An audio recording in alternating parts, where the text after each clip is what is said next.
안녕하세요. 반갑습니다. 저는 미국 중부 시간보다 13시간 맞을 거예요. 13시간 빠른 태국이라는 나라에서 소수 부족 사역을 하고 있습니다. 소수 부족이 여러 부족이 있는데요. 카렌족 사역을 하고 있습니다. 혹시 태국의 인사를 어떻게 하는지 아시나요? 손을 합장을 모으고 사와디캅 이렇게 인사를 하죠. 그래서 저는 태국에 살아가면서 이 사와디캅이라는 인사보다 다른 인사를 더 많이 하고 살아갑니다. 이 시간 저를 따라서 이렇게 인사 한번 했으면 좋겠는데요. W 권럭에 끝사유와 초게. 참 어려운 말이죠.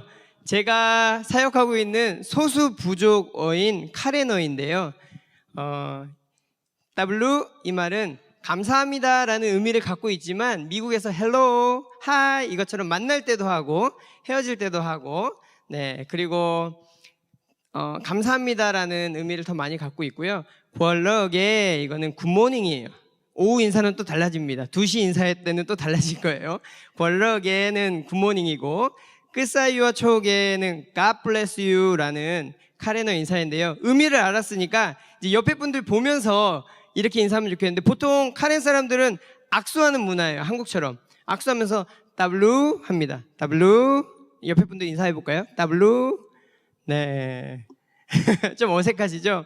한 번 더 인사하겠습니다. 끝사이와 초게 끝사이와 초게 이렇게 God bless you. 오늘은 새해니까 새해 인사 한번 해볼까요? 니토 솔로 너고 새해 복 많이 받으세요의 카레너의 정확한 의미는 뭐냐면 당신을 위한 새해입니다. 니토 솔로 너고. 옆에 반대쪽에 있는 분, 뒤쪽에 있는 분들 인사하겠습니다. 니토 솔로 너고.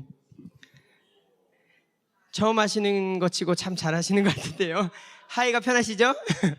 네, 우리 오늘 특별히 리스타트 교회 3주년 예배인데 목사님 말씀하셨던 것처럼 거의 처음으로 외부 강사에게 이렇게 단을 내주셔갖고 부담도 되고 또 하나님이 어떠한 은혜를 주실지 기대도 됩니다. 우리의 매일의 삶이 예배이기도 하고 또 매번의 예배가 의미 있는 것은 맞지만 특별히 오늘 3주년 예배이기 때문에 더 의미가 있지 않나 생각을 해봅니다. 태국에서 선교사로 살아가면서 하나님 말씀을 묵상하면서 저에게 주신 마음 또 저의 삶을 나눌 텐데 하나님께서 저와 여러분에게 특별한 은혜 주시기를 원합니다. 잠시 제가 태국에서 어떠한 일들을 했었는지 영상으로 살펴보시고 우리 함께 말씀을 나누도록 하겠습니다. 선교지에서 첫 번째 텀 6년을 마무리하면서 나는 6년 동안 무엇을 했고 무엇에 집중했는가 떠올려 보는 시간을 가져보았습니다. 왜냐하면 제가 속한 대한예수교장로회 합동 총회 세계선교회 GMS에서는 한 텀을 마치는 선교사가 자신을 객관적으로 평가해 보는 시간을 갖기 때문인데요. 선교지에서 살아가는 6년 동안 다른 많은 선교사님들이 안식년 가는 것을 환송을 해봤습니다. 어떤 분은 첫 번째 텀을 마치고 어떤 분들은 두 번째 텀을 마치고 두 번째 텀이나 세 번째 텀을 마치고 안식년을 가는 분들은 뭐 그렇다 치고 첫 번째 텀을 가시는 분들 그때 상황과 제 상황을 이렇게 비교해 보면 그분들은 왠지 그때 당시 6년을 마치고 가는 당시의 태국어 실력이 지금의 저보다 훨씬 더 잘했지 않았나라는 생각을 해봤습니다. 물론 저는 6년 동안 한 언어만 사용한 게 아니라 2가지 언어를 사용했기 때문에 이 외계어 같은 카레너도 사용했기 때문에 그랬을 수도 있지 않을까라는 생각도 해보기도 하고요. 또 중간에 코로나라는 이 팬데믹이 있었기 때문에 더더욱 태국어 실력이 성장하지 못했나? 이런 이제 개인적인 생각을 해봤는데요. 이렇게 저 스스로를 합리화를 해보긴 하지만 그럼에도 불구하고 6년이라는 시간만 봤을 때 그분들과 저를 비교하면 나는 좀 6년 동안 뭘 했지? 6년 동안 부족하지 않았나? 라는 평가를 내려보았습니다. 또 그분들을 보면 사역의 자리에서 현지 목회자들과의 관계 또 사역의 내용들을 볼 때 그분들은 어느 정도 자리를 잡고 안식년을 떠난 것 같다라는 그런 생각이 들어요. 물론 저도 강의 사역도 어느 정도 자리도 잡았고 현지 목회자들과의 관계도 좋았고 또 실로암 신학교라는 그 사역의 현장에서 교수 요원으로서 학교에서 어느 정도 자리매김을 하고 안식년을 떠났음에도 불구하고 왠지 마음속에 나는 부족했던 것 같고 나는 왜 이렇게 뭘 했나 이런 생각을 많이 하게 되더라고요. 그렇게 스스로를 평가하고 부족함을 느끼고 있을 때 위로가 되는 말씀들이 있었습니다. 첫 번째 말씀이 비록 성경 말씀은 아니었지만 저를 지도했던 선임 선교사님의 말씀이었어요. 선임 선교사님은 후임 선교사인 저희 가정을 지도하면서 본인이 그림을 그려놨습니다. 언제까지 태국어를 공부하고 언제부터 태국어 강의를 시작하고 또 카레너 공부는 언제까지 하고 카레너 강의를 언제부터 했으면 좋겠다. 이런 이제 저에 대한 밑그림을 갖고 계셨는데 이제 저희 가정이 선교사님이 생각했던 그림보다 계획보다 조금 더 빨리 진행이 됐다고 하시더라고요. 저희 가정을 향한 그림 중에 하나가 안식년 가기 전에 한 번만이라도 카레너로 강의를 하고 갔으면 좋겠다 이런 생각을 갖고 계셨습니다. 근데 지금은 설교도 카레너로 좀 시간은 걸립니다. 시간은 걸리지만 카레너 설교도 준비해서 하고 카레너 기도도 하고 또 카레너로 교회 방문하는 곳곳마다 카레너 축도도 하고요. 그러다 보니까 선교사님이 저희를 안식년을 보내면서 어떤 격려와 위로의 말씀을 하셨냐면 내가 생각했던 그림보다 훨씬 빨리 진행이 돼서 너무나 감사하다. 제가 한 학기 마지막 오기 전 한 학기에 16주 중에서 한 10주 정도는 카레너 강의를 하다가 왔거든요. 그러니까 한 번만 강의를 하고 갔으면 좋겠다 생각했는데 한 10주 정도 강의를 하고 가니까 참 본인이 생각했던 것보다 빨리 잘했다라는 말씀을 해주셨어요.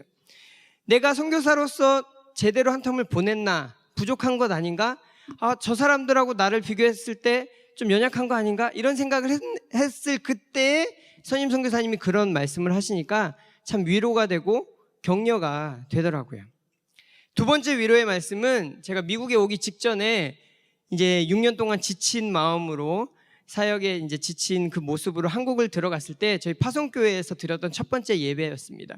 저희 담임 목사님께서 어떤 말씀을 해주셨냐면 자신에게 절망할 때 그때가 소망이 있다. 무슨 말인가요? 내가 부족하면 하나님을 더 붙들게 되기 때문에 제가 한 텀을 마치면서 그래 이 정도면 잘했어. 만족해. 이렇게 생각했으면 제가 안식년을 어떻게 보냈을까요? 실컷 쉬다가 실컷 놀다가 돌아가게 되겠죠. 근데 내가 부족함을 느끼고 내가 연약함을 느꼈을 때 하나님 저에게 힘을 더 주십시오. 하나님 그들을 더 잘 섬길 수 있는 능력을 주십시오. 이렇게 안식년을 준비하고 보내게 되겠죠. 그때가 바로 소망이 있다. 이 말씀을 들을 때 하나님 정말 한 해를 6년을 돌아봤을 때 부족함만 보였던 게 참 감사인 것 같습니다. 이렇게 고백을 했었습니다.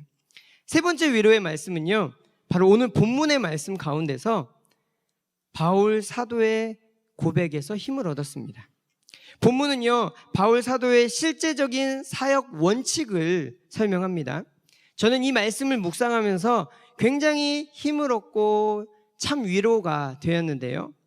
사도 바울이 어떤 원칙으로 사역을 했을까요? 오늘 본문 20절 말씀인데요. 우리 성경이 이제 펼쳐져 있으니까 한번 보면 이렇게 내용을 쭉 따라오시면 되겠습니다. 20절이죠. 유대인에게는 유대인과 같이 되었습니다. 왜요? 유대인들을 얻기 위함이었죠. 그는 율법 아래에 있지 아니했지만 율법 아래에 있는 자 같이 되었습니다. 왜요? 율법 아래에 있는 자들을 얻기 위해서였죠. 그는 약하지 않은 사람이었지만 약한 자들에게 약한 자와 같이 되었습니다. 왜요? 그들을 얻기 위함이다 라고 말씀합니다. 이렇게 바울 사도가 여러 사람 앞에 여러 모습이 된 것은 22절 말씀, 아무쪼록 몇 사람이라도 구원하고자 합니다. 아멘. 제가 선교사로 나갈 때까지 공부를 했습니다. 신대원을 마치고 목사 안수를 받고 또 이제 총신 선교대학원 가서 이제 석사학위도 공부를 했는데요. 계속 공부를 했어요. 그래서 선교지에 나가면 이제 공부를 안 해도 되는 줄 알았어요.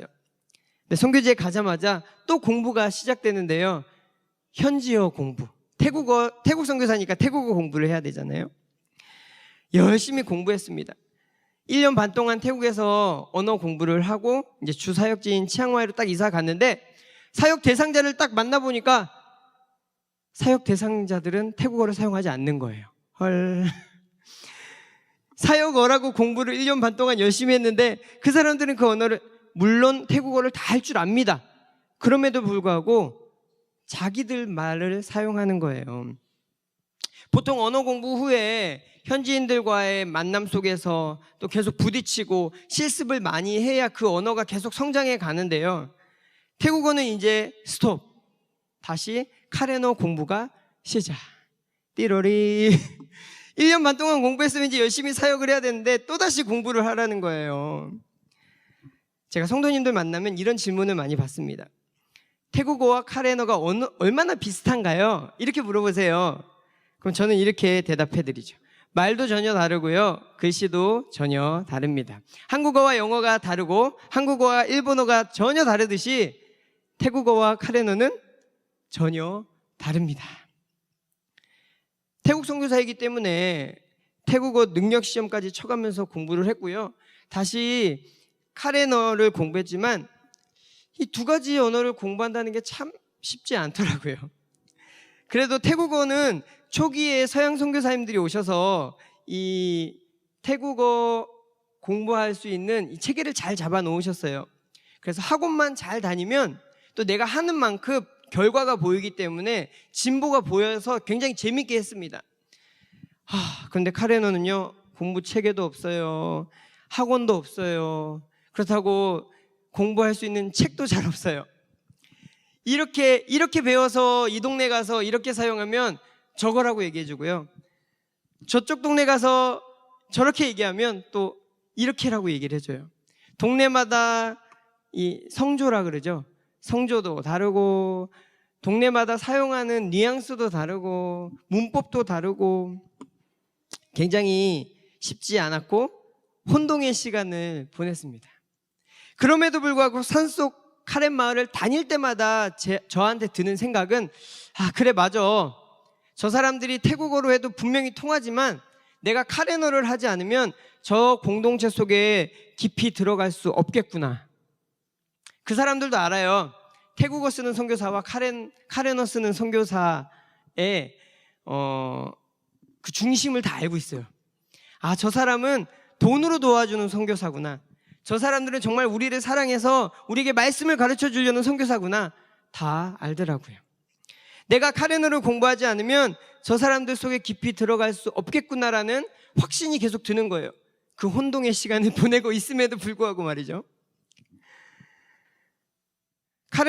태국어로 소통이 되는 분들을 보면서 그냥 태국어로 사역하면 안 되나?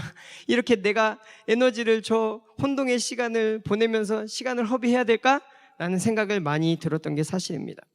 카렌 민족은 자신들의 나라는 없지만 자신들이 이제 태국 국민으로서 태국어를 다 할 줄 알거든요. 물론 20대 밑으로만 그렇습니다. 60대 밑으로, 60대 이상은 학교 공부를 했던 분들은 태국어를 하지만 못하는 분들이 더 많아요. 무엇보다 카렌의 다음 세대들 중에는요, 집에서 카렌 말은 하지만 카렌 문법을 모르는 친구들 많아요. 한인 중에서도 그런 친구들이 있죠. 한국말은 하지만 글을 모르는 친구들 있잖아요. 그렇죠?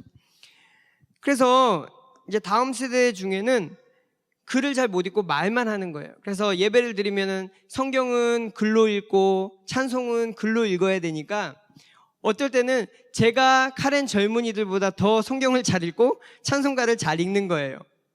저는 책으로 글을 배웠으니까. 20년 후에 카렌 공동체의 모습이 어떻게 달라질지 저도 예상은 못하겠습니다. 그들이 태국어만 쓰게 될지 사실 걱정도 되고 고민도 돼요. 이렇게 힘들게 내가 카레너를 공부했는데 사용 안 할 수도 있다고? 그럼 왜 그걸 공부해야 되지? 카레너를 공부하는 게 맞을까? 그런 고민이 들 때 오늘 바울의 사역 원칙이 저의 카레너 공부를 계속 이어가게 했습니다. 아무쪼록 몇 사람이라도 구원하고자 함이라.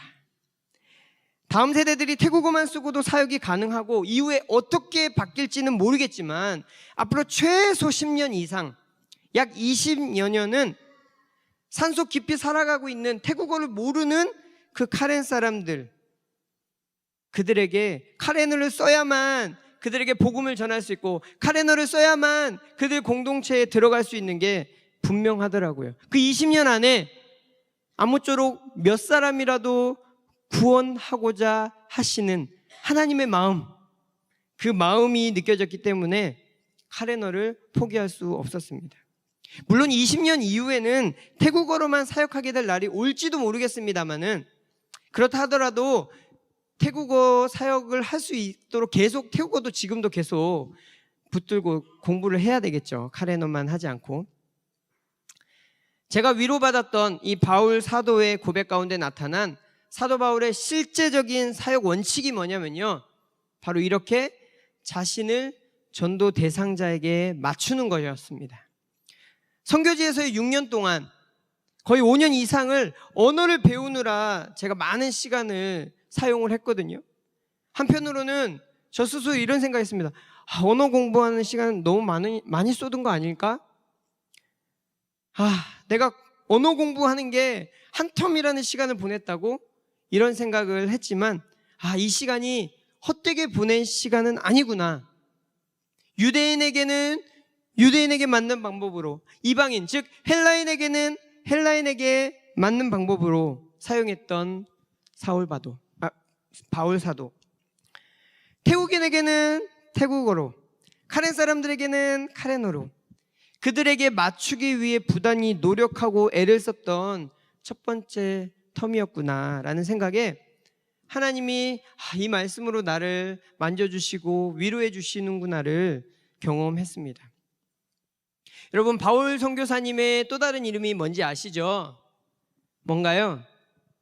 사울이죠.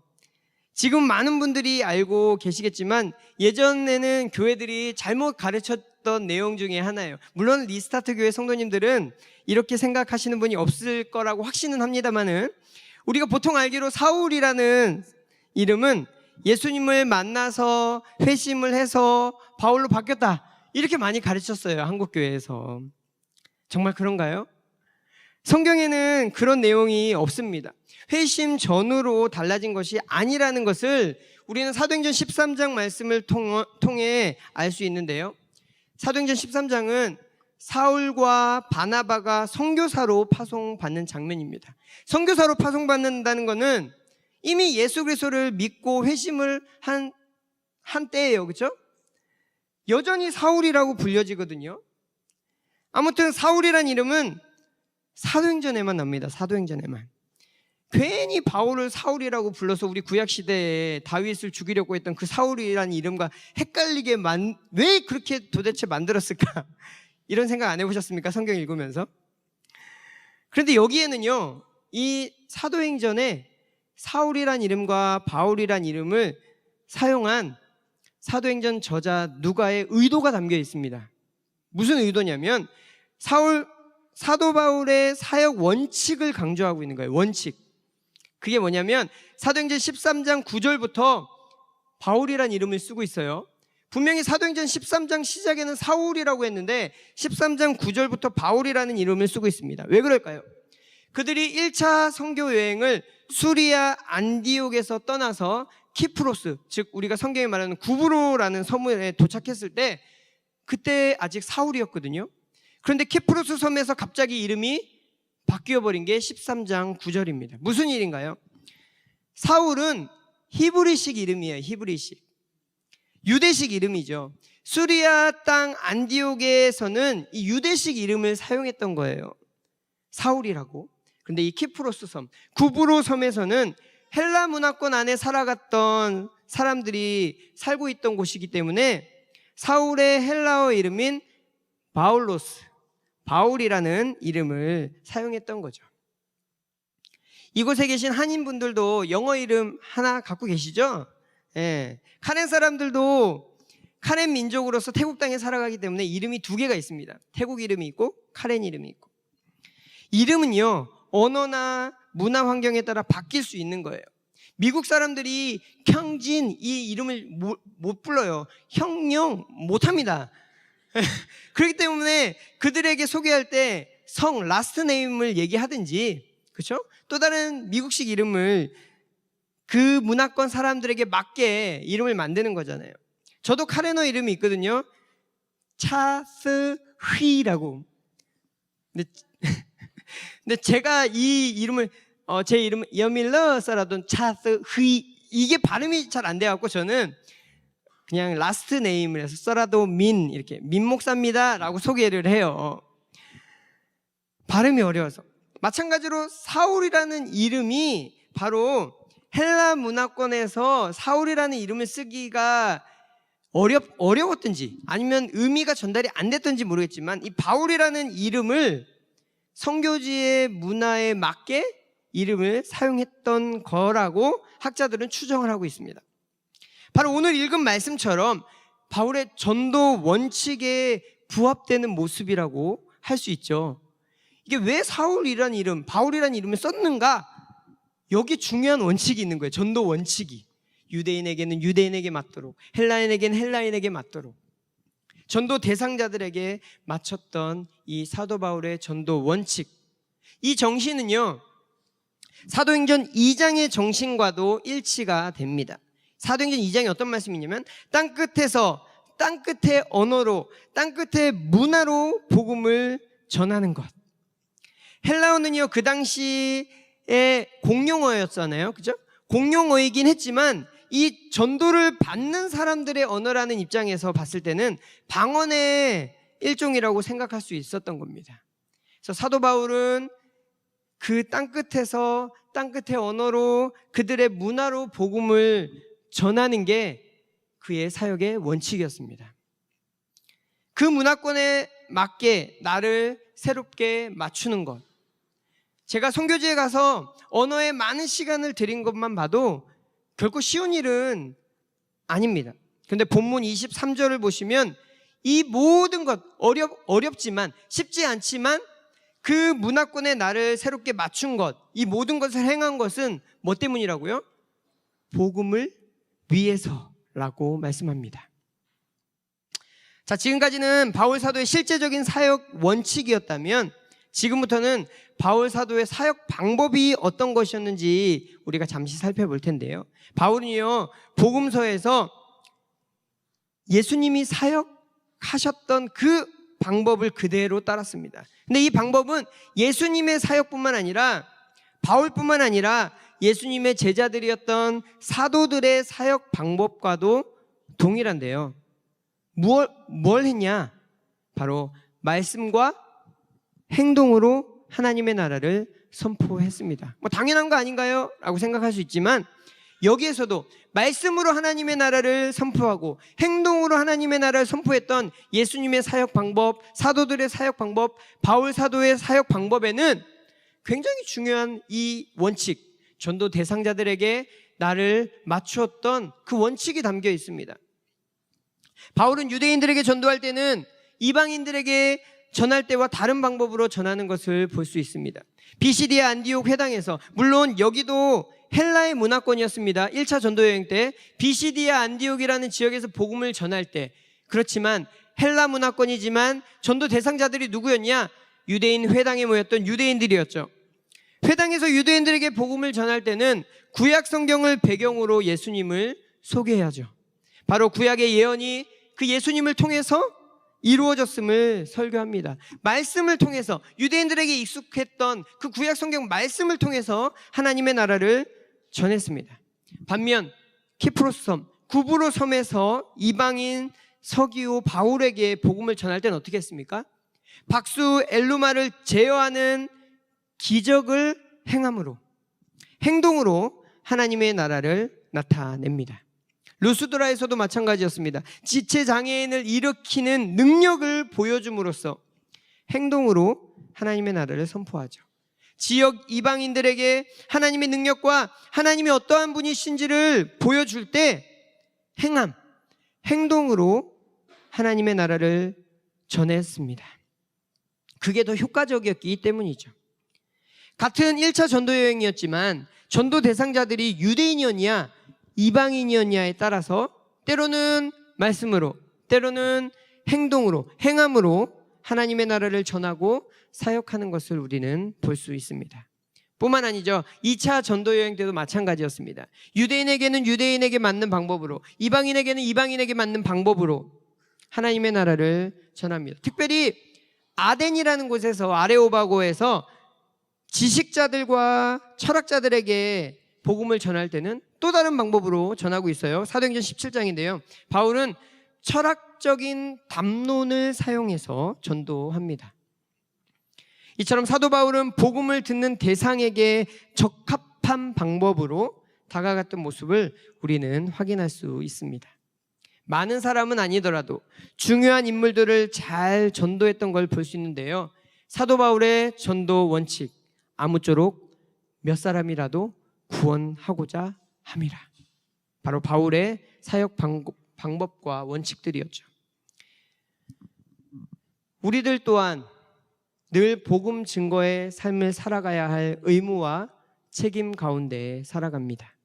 예수 그리스도께서 우리를 위해 이 땅에 오시고 우리의 죄를 위해 십자가에서 죽으시고 부활하시고 승천하시면서 우리에게 부탁하신 일이 바로 지금 내가 있는 곳뿐만 아니라 땅끝까지 나를 증거하는 사람이 되라는 말씀, 명령 아니겠습니까?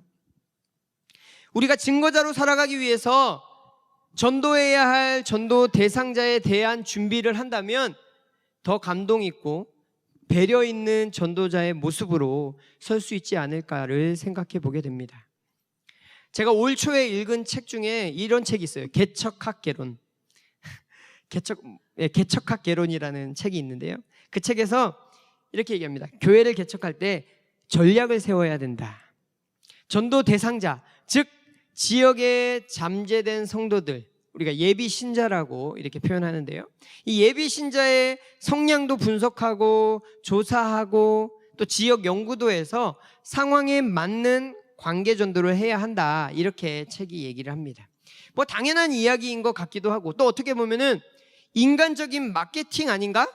이런 생각이 들기도 하죠. 그런데 그것이 성경 안에서 전도자였던 바울의 모습이었고 바울의 원칙이었습니다.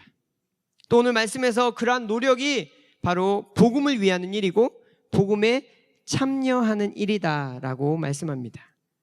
전도 대상자에 맞게 그 상황에 맞게 지혜롭게 전도할 수 있는 우리들이 되기를 소망합니다. 선교지에서 한 텀의 시간을 돌아보면서요, 이 모든 시간이 복음을 위한 복음에 참여한 시간이었음을 이 말씀을 통해서 확인하고 힘을 얻고 스스로 평가하며 고백하게 됩니다.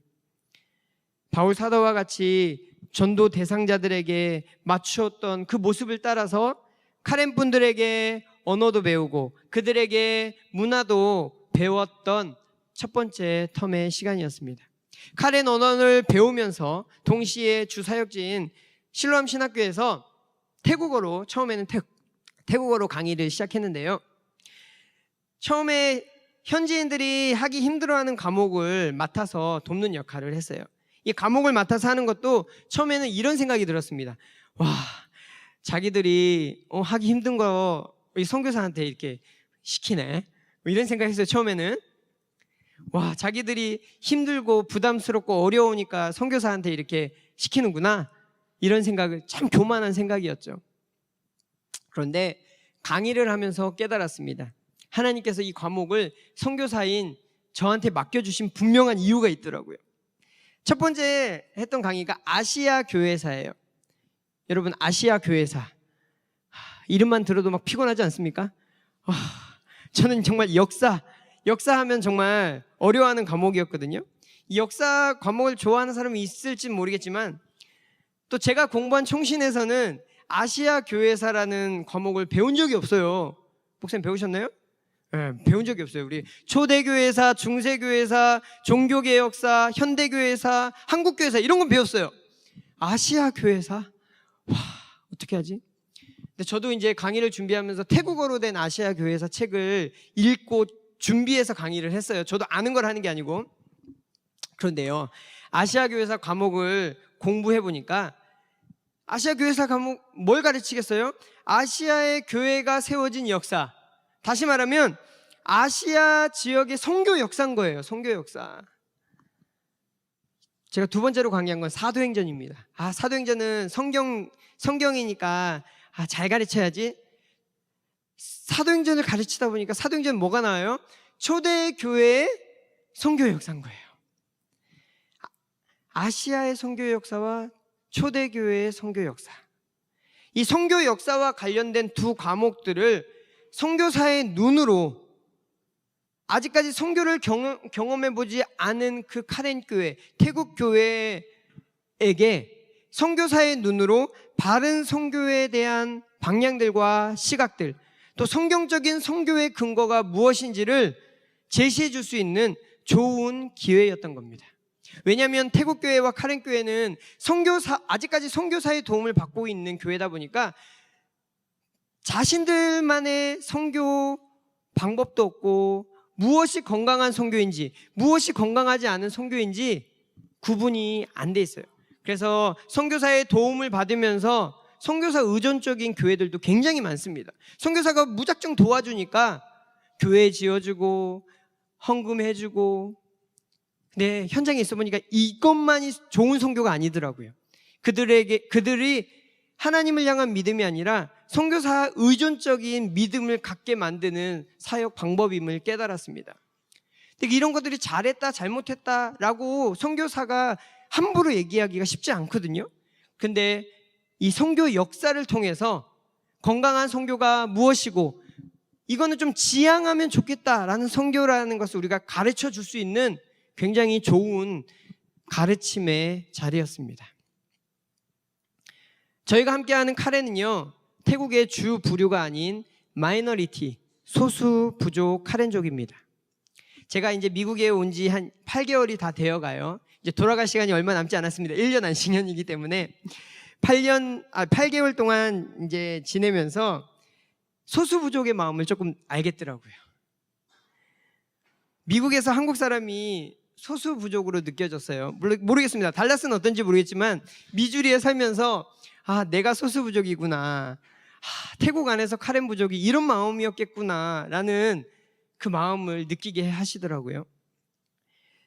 카렌 민족은요, 태국의 소수 부족으로 살아가면서 늘 주눅 들어있고 2등 시민이라는 생각을 갖고 살아갑니다.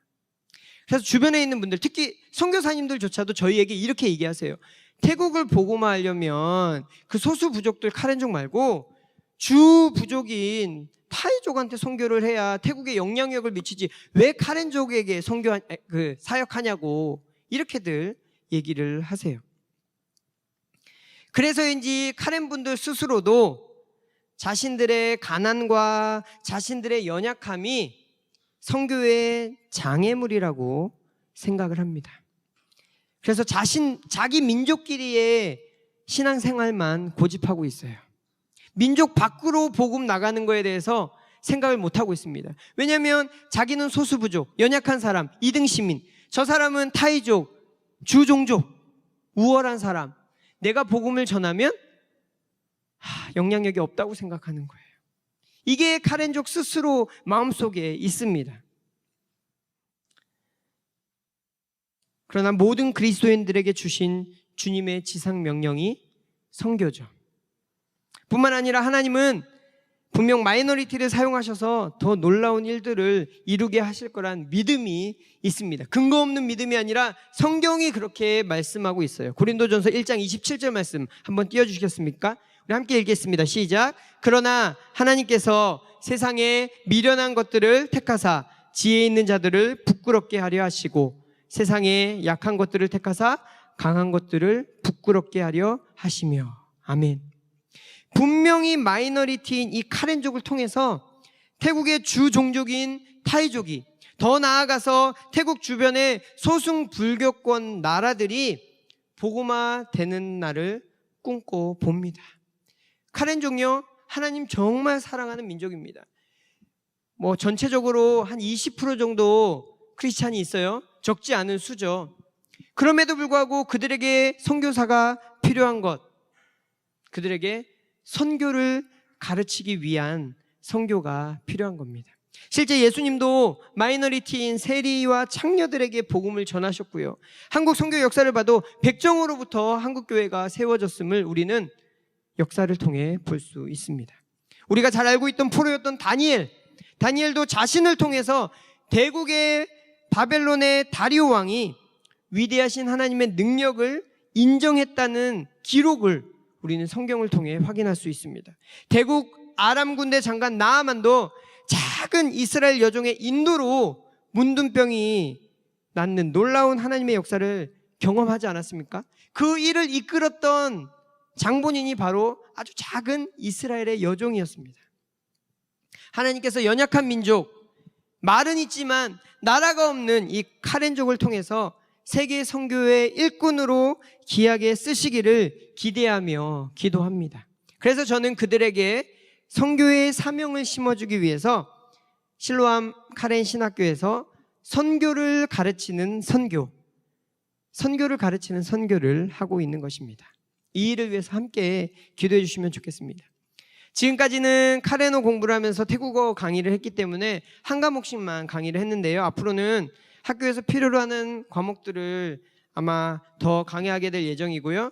또 하나의 단기 계획 중 하나는 제가 아무리 교수 사역으로 강의를 잘 한다고 한들 현지어를 하는 교수들보다 얼마나 제가 더 잘 가르칠 수 있겠습니까? 그렇죠?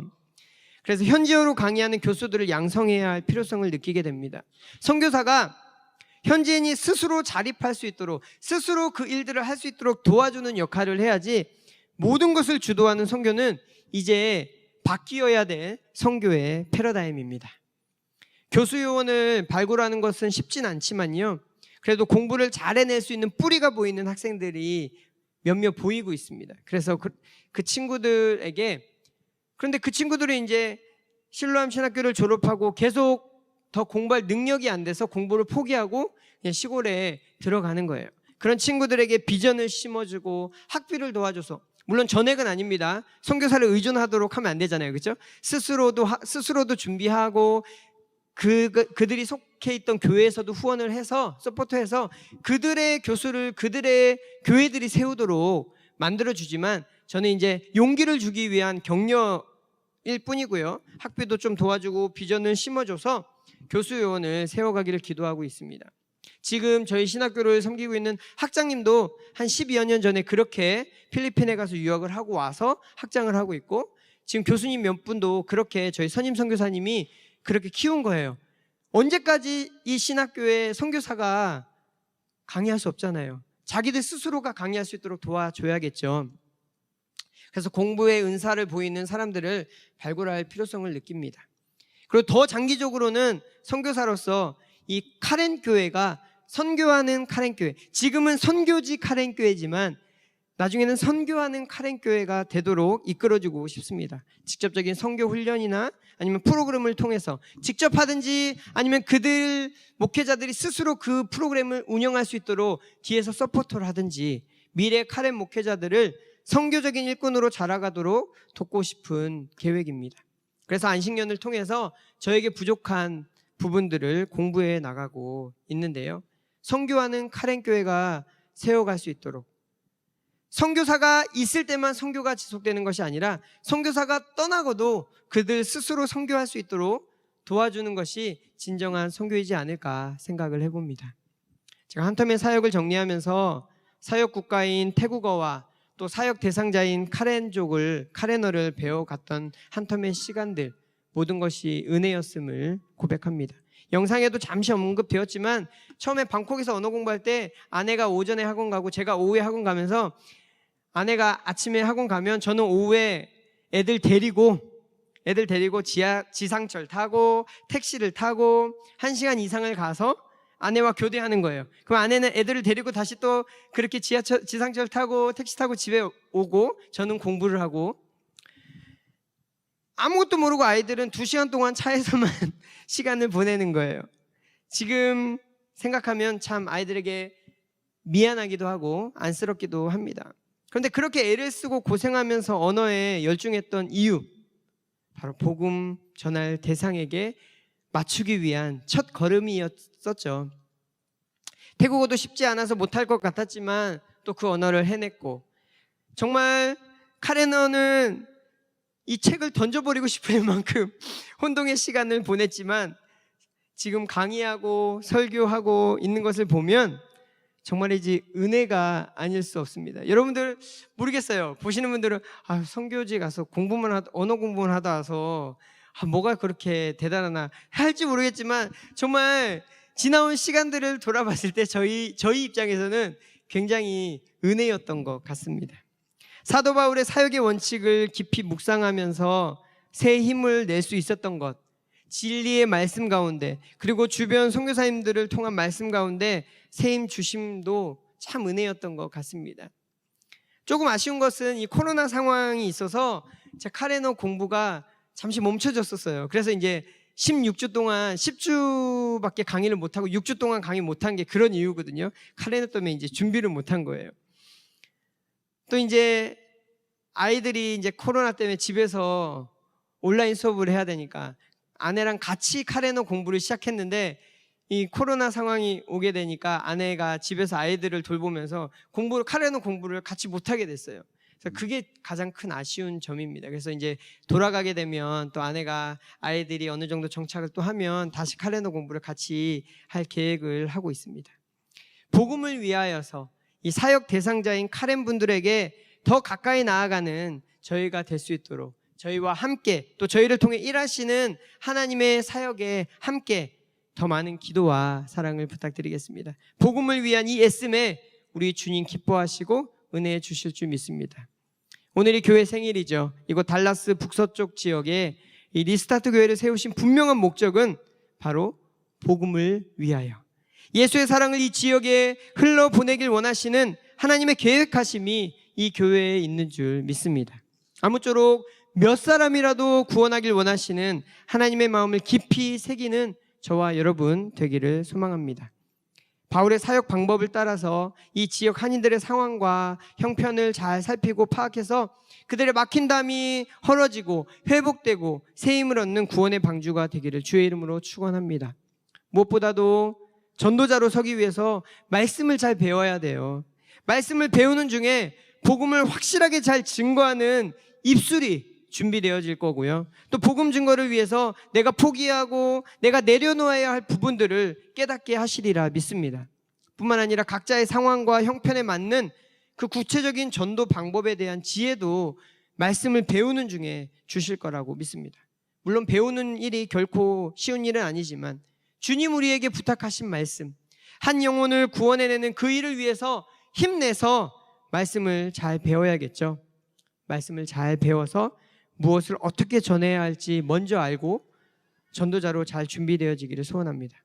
저는 제가 살아가는 태국 카렌 분들과 함께 선교지에서, 여러분들은 주님 살아가게 하신 터전인 이곳 텍사스 달라스에서 복음을 위하여 아무쪼록 몇 사람이라도 구원해내는 일에 함께함으로 주님 오심을 앞당기고 준비하는 삶을 살아가시는 여러분 되기를 주의 이름으로 축원합니다.